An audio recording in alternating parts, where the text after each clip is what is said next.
Nagpahayag ng pagsuporta ang dating senador na si Attorney Kiko Pangilinan sa mag-asawang Chito at Neri Miranda. Ito ay kasunod ng paglalabas ng statement ni Chito hinggil sa pagkakaaresto ng kanyang asawa noong Sabado, November 23 kaugnay sa kasong kinasasangkutan nito.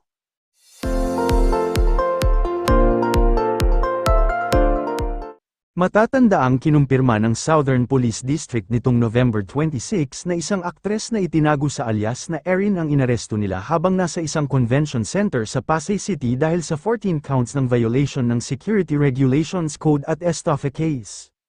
Kalaunan ay kinumpirma na nga ni Chito ang kumakalat na balitang naaresto ang asawa ngunit sinabi nitong walang ginagawang kasalanan si Neri. Praying na ma-sort out na ang lahat ng ito, kawawa naman yung asawa ko. Never nanloko si Neri, at never siya nanlamang sa kapwa, sabi ni Chito. Sinabi rin ni Chito na isa lamang endorser ang kanyang asawa at ginamit ito upang makakuha ng investment mula sa ibang mga tao. Pinangalanan rin ni Chito si Chandra Atienza, ang may-ari ng Dermacare na ini-endorso ni Neri bilang may hawak umano ng lahat ng pera. Nasa post rin niya ang sulat na ipinadala nito sa kanyang asawa. Sa comment section ay makikitang nag-comment si Attorney Kiko Pangilinan.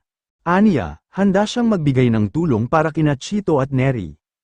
Narito kami handang tumulong Chito, ang product endorser ay isang talent at hindi dapat nananagot sa iligal na gawain ng may-ari at management ng isang korporasyon.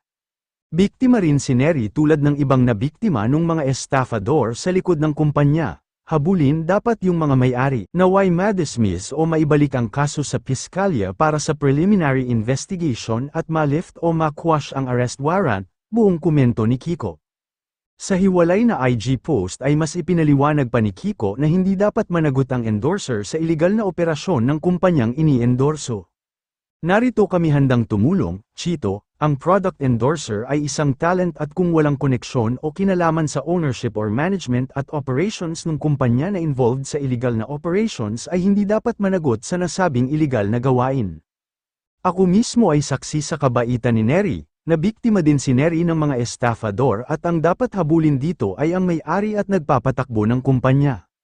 At dagdag pa, dahil walang natanggap na anumang mga notice sina Chito at Neri sa kaso, questionable ang legalidad ng warrant of arrest na dapat questionin sa hukuman. Naway ma-dismiss na ang kasong ito outright o di kaya maibalik sa piskalya for preliminary investigation at in the meantime ay ma-quash o ma-set aside yung arrest warrant, lahad ni Kiko. Nagpasalamat naman si Chito sa pagsuportang ipinakita ni Kiko, salamat Kuya Kiko, sana ma-release si Neri agad kasi wala naman siya notice na natanggap, handa naman siya humarap sa court kung kailangan pero paano niya i-defend sarili niya warrant na agad binigay sa kanya na walang bail, saad ni Chito. Po ako para po ipaalam po ang ihain po sa inyo ang warrant of arrest issued ni Judge Gina Bibat Palamos ng Regional Trial Court, Branch 111 ng Pasay City. Ano po? Ito po ang warrant ko po, sa it is 14 counts under po siya ng Section 28 ng RA 8799 po ang the Securities Regulation Code.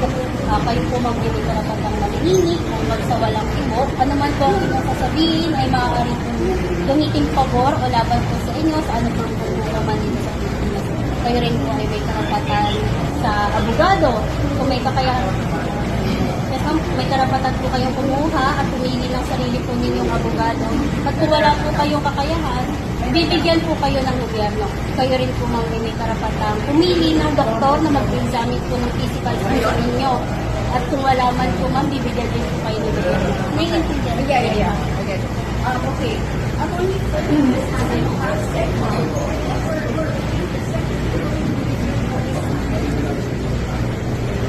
ano po kasi